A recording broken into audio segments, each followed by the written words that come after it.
पुरी जिला काकटपुर अंचल सुरेश बयस 20 कि 22 हम। सुरेश देवदेव महादेव को भारी भक्ति करे। प्रतिवर्ष श्रावण मासरे महादेव पाखक बोलबम रे पानी नहीं महादेव उपर ढाले। 2018 मसीहार घटना श्रावण मास होता है।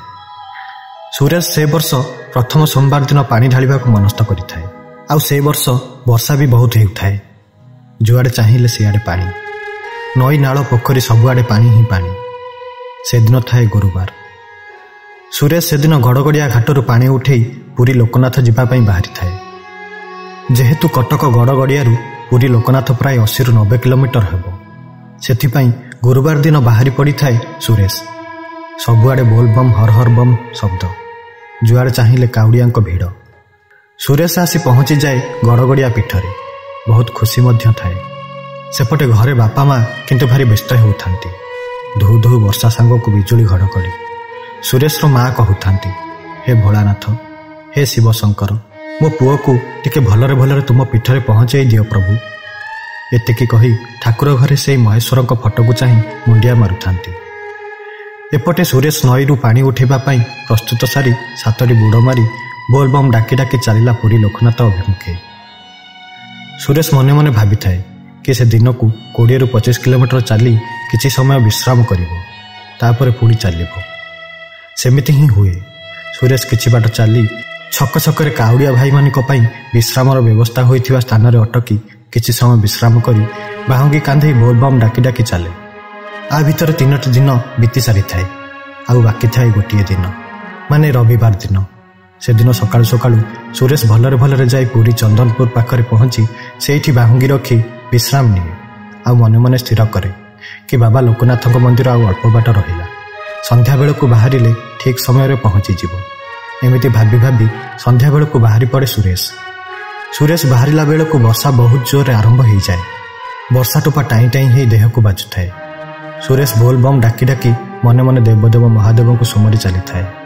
किछि बाट गला परे सुरेश हठात अनुभव करे कि ता गोड़ को किछि गोटे कामुड़ी देबार। वर्षा राति को किटकिट अंधार।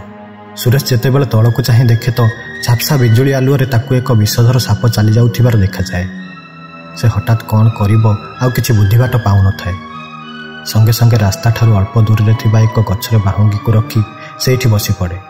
आउ कांधरे पकेइथिबा गामुछा को काढी साप कामुड़ी थिबा जागारे जोर करी बांधी दिए।